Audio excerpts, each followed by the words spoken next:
Puluhan masyarakat terkait kasus pembelian tanah kafling di Desa Kebon Anom, Kecamatan Gedangan, Sidoarjo mendapat dukungan dari kuasa hukumnya. Dukungan tersebut disampaikan oleh Novendri Yusdi saat melakukan orasi tentang hak pembeliannya sekaligus mengumpulkan bukti di lapangan kemarin. Maraknya kasus tanah yang diperjualbelikan akhir-akhir ini disinyalir dan ditunggangi oleh pihak tertentu untuk kepentingan pribadi atau kelompok. Seperti halnya puluhan masyarakat yang bekerja sebagai karyawan pabrik membeli tanah kafling di Desa Kebon Anom, Kecamatan Gedangan, Sidoarjo dengan sistem cicilan, namun mendapat permasalahan. Kemudian mereka meminta kepada penegak hukum agar penyelesaian pembelian tanah ini dapat diselesaikan dan uangnya dapat dikembalikan. Hal ini disampaikan oleh pembeli tanah saat melakukan orasinya dengan membentangkan poster. Kasus ini sudah dilaporkan oleh pembeli kepada Polda Jatim pada tanggal 26 Juni 2022, tetapi sampai saat ini proses laporan tersebut belum ada jawaban. Para pembeli tanah kafling ini berharap dengan adanya laporan kepolisian kasus ini dapat diselesaikan agar uangnya dapat dikembalikan oleh pihak penjual. Kasus ini berawal dari tanah milik petani yang dibeli oleh Indra Semono bersama istrinya Nike Kuswiyaningrum seharga 3,6 miliar rupiah dan baru dibayar 1,6 miliar rupiah.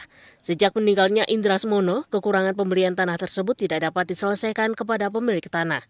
Pembeli tanah kaflingan ini meminta kepada Nike Kuswiyaningrum sebagai ahli waris untuk dapat mengembalikan uangnya dikarenakan saat pembelian disaksikan olehnya. Karena terjual di tuku sama Pak Ari, Pak. Ya, di tuku Pak Ari belum lunas. Tidak tahu sama Pak Ari dijual lagi apa enggak. Itu belum lunas. 2018 bulan Desember belum lunas. Ada apa?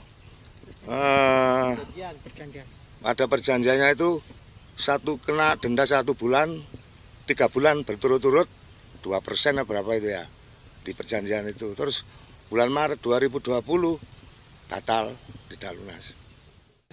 Setiap pembayaran yang bersangkutan dengan tanah kafling ini melalui beliau. Sampai sekarang kami bingung.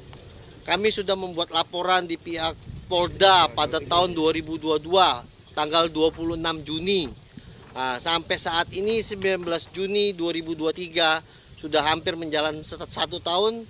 Proses perkembangan di Polda Jawa Timur, kami tidak dapat status apapun. Kami bingung mau melaporkan kasus ini, permasalahan ini kemana lagi.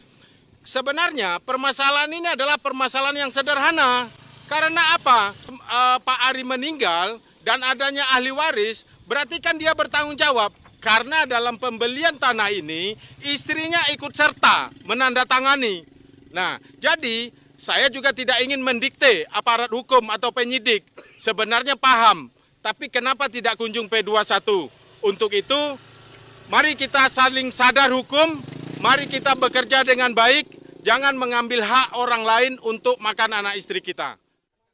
Kuasa hukum pembeli tanah kafling Novendri Yusdi menegaskan, apabila kasus ini tidak diselesaikan oleh pihak penjual, maka permasalahan ini akan ditindaklanjuti ke ranah hukum agar kasus ini dapat diselesaikan dengan cepat.